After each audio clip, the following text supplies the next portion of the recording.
Let's see, I think that'll work. So this says, in the theory of relativity, that sounds exciting. Don't worry, you don't have to take in physics for this. The mass of a particle with velocity v is this. So they're curious, what happens if a particle approaches the speed of light? What happens to its mass? So you're letting the velocity, and everybody knows, they tell you this, right? Somewhere. Yeah, good. C is the speed of light. So why do I approach it from the left? Because the speed of light is the speed limit, right? Not really, but we'll just go with that. It's anyway. So I'm going to let this get close to that. Now, on the surface, what happens if this equals c? What do I get on the bottom? You get 0. Okay, so you got to slow down and figure out what that means. Of course, dividing by 0, or you're dividing by something that's getting really close to 0, means my result is getting really...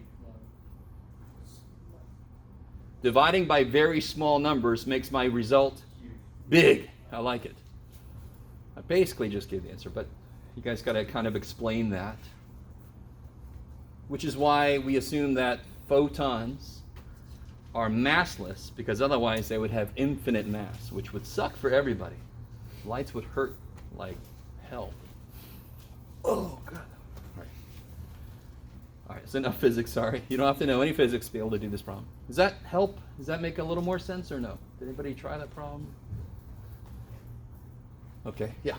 Oh, my other question mainly is just for like 2.2 for like say for like problem 8 when it says the equations of the vertical asymptotes. Is that just stating Sorry? R at, Yeah, go ahead. at the value? Like I was just putting like x equals -3 or is it more? Yeah, there you go. Okay. Yeah. So you remember that vertical asymptotes are lines. They are lines. They are vertical lines. Vertical lines are x equals. Yeah. Okay. So those are the walls that my function kind of slams up. It's a trap. Whoa. Okay. Yes.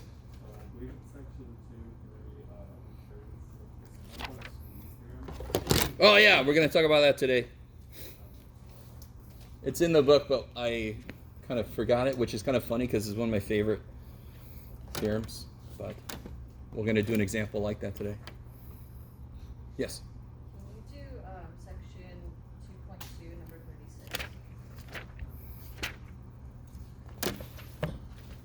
36? Okay, let's see. Yeah, this is... All right, stop saying it's neat, Jeff. So, what happens to ln? What's happening to the inside of that function as I approach the value that the limit wants me to? ln of 0. Yeah, the inside function, sine x, is going to 0, right? And what happens to natural log? Don't say anything. I'm going to ask a question that I don't want an answer to. What happens to natural log as its input approaches 0? Don't say anything. That's the answer. You know what a natural log looks like? The graph. Where's an asymptote for the natural log? Where's the asymptote for ln of x? At 0. There's a wall there. I like it. You guys, does that help at all? Who asked that question? Yeah, does that help at all? All right. So I don't want to do it for you, but I also don't want to be too cryptic, right? You know, like, I will tell you how to find the treasures. Oh God, just tell me where the hell it is. But that's kind of what you do is you think about the inside function and you consider what it does, and then you think about what those values do to the function that's sitting in. So know what sine does. What does it do to the natural log? And you just have to know what it looks like. Okay, maybe. Anything else? Homework stuff? Yes. 2.252.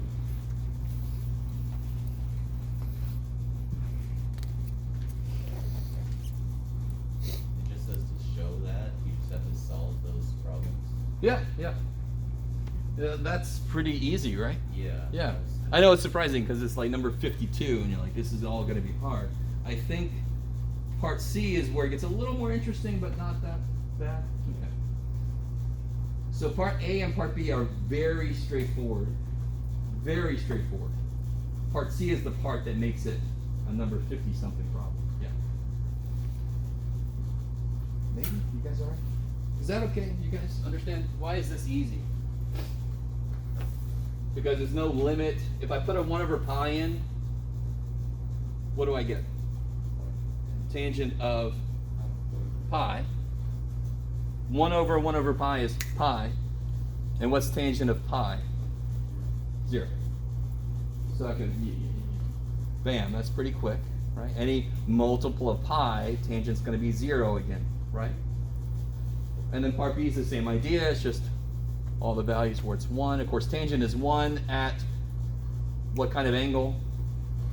45 degrees, pi over 4. So that's why you see a bunch of 4 overs, because it's going to become pi over 4 and I plug them in. I like it. You guys okay? I keep asking that because I love that I can see some of you, some of your face, but your eyes are just nothing. Come on, give me something. Is everybody okay? What's up? Go ahead. I just No, don't. All right. One thing I want you to realize. I desperately need you to realize this. If you can't speak, if you don't understand something, you are not the only one. You have got to get that through to yourself. So many students don't ask questions because they look around them and they're like, everybody else is getting this shit. No, they're not. They're just not speaking up. All right. So what is tangent of pi?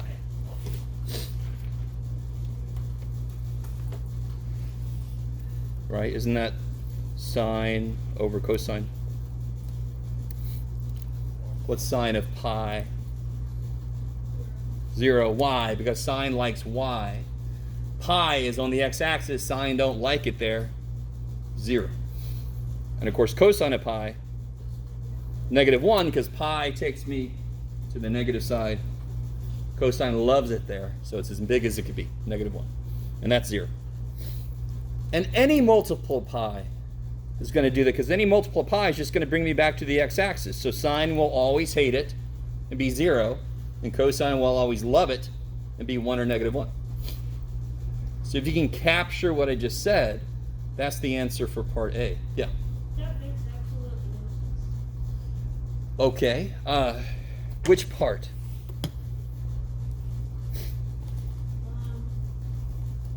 Like, how do you have your trig values memorized? Do you have them memorized, or do you sort of like what I do, or just think about where I am? The second part. Second part. So then, what part, where did I lose you? So here's what I'm asking. I rewrote it like this. Is that cool so far? And then, of course, sine of pi. Why is it 0? Because pi is here. Sine likes y. Is there any y piece here? No. So that's why sine is 0 at pi, of course. So watch. Okay. So what's the trouble? So we have to know what sine of 0 is, what sine of pi over 6, and all that kind of stuff, right? We have to know what those are. And the reason they are, sine of 0 is 0 because there is no y piece to this. As I go away from 0, the y piece becomes existent and gets bigger until I'm there, correct? Sine grows and then it shrinks again. It shrinks again to nothing. Because now there's no y piece here. So sine will always be 0 if the angle takes me back to the x-axis. So that's why sine is 0 for any multiple of pi. I like it. Now, is that pi? No, but doesn't 1 over x make 1 over pi become pi, of course, because it's just a reciprocal function. So that's why I'm asking this question when the problem says this thing and it wants to be evaluated at this value. Well, if you plug this in, you do get that. So that's the connection between why I asked that question and what the book is asking. It does lead you to that question. Is that better? Okay, I like it. All right, and then part B is similar again to that. Part C is the part that hopefully the A and the B lead you in the right direction for C. Right. What's happening to these x's as you go through this progression? What's happening to the values? Are they getting bigger or smaller, the x's? Are these getting bigger or smaller? Smaller, because I divide by more and more and more. So what are those approaching? If I keep going forever, what are those approaching? 0. What about these? Are these getting bigger or smaller? Smaller, so those are approaching 0. So I have one sequence that goes to 0 forever, and another sequence that goes to 1. I don't want to. So think about part C. Can the limit at 0 exist then if it seems to always be going? Don't say anything. I basically just gave you the answer, but capture what I just said for part C. If you still have no idea, come see me. Okay. So part A and B are supposed to be easy because part C is the freaky part of this question. So one thing that I didn't really say specifically, does this make sense? What is the limit? We haven't really done these yet. We're going to do these today. What's the limit as x goes to infinity of sine? What does sine do just forever? 0. Just 0. 1 negative 1. Doesn't it always bounce like this? Forever. It just forever. Is it approaching a number? Is it getting closer to a number? That's what the limit requires. As I let x get really big, are my outputs getting closer to a number? No. So that does not exist. Being creative math people, we call this an oscillation discontinuity. It's oscillating. It doesn't ever agree on something, right? What should an infinite limit look like? You guys know what these are. Does this have an infinite limit, this function here? Weehaw.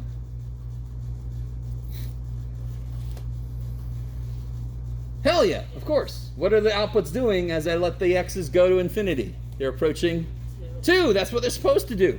But if I have this function, right? Forever, does that ever approach anything? No, it doesn't get closer to anything as I let it go to infinity. It's always going It never agrees on some value that it wants to be close to. It doesn't. It's forever going between values. Okay, maybe. Now here's the greatest thing. Any musicians out there? Anybody play? You play any string instruments? Yes? What do you play? Guitar? Violin. Violin? I play saxophone. Saxophone? What do you play, by the way? Saxophone. Oh, look at that. We should get a little thing. I have no musical ability. My little brother, born with only one ear, he's the only one that has any music ability in the family. So, oh well, too bad for all of us. So when I pluck a string on a guitar, does it forever oscillate for the rest of time? No, of course not. So when I pluck a guitar string, doesn't it do this kind of thing? Can you move the paper down there? Sorry. Thank you. Yeah. Right? Thank God. So if this is 2, what's the limit of this function? 2. It is approaching 2.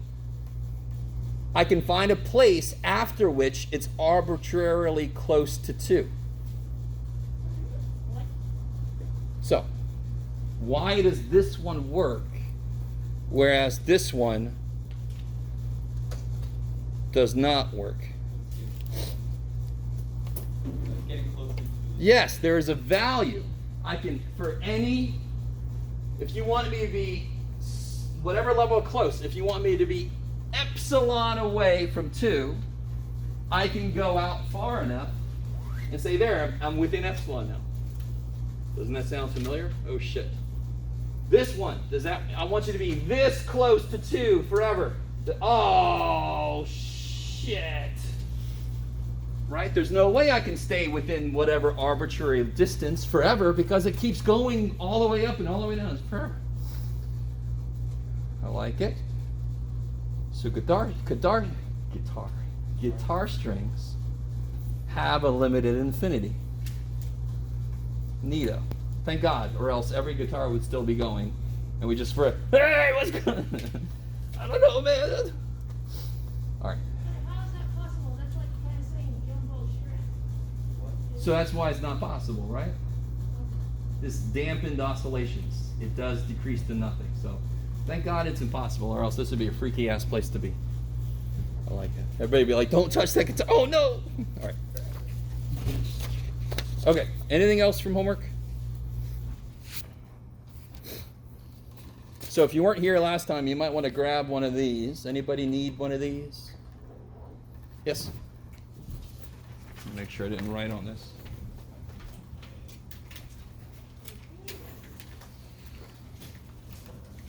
Oh, crap. Is that all I had? That's all I had. All right. Oh, here. So we did this last time. This is from section 2.4. Right, this looks kind of daunting, I know, but the video's up there if you want to take a look, and you can always ask me questions. I want to show you, I promised you an example of a more complicated limit. So let me do that first, then I'll go back and say a couple things about section 2.3. Then we'll talk about 2.5. Oh, of course. Let's stop all that right away. I got so into talking about math, and you're all like, oh, did he forget? So there's a quiz today, of course. So let's do that. That'd be a great idea. What's the quiz going to cover? What is it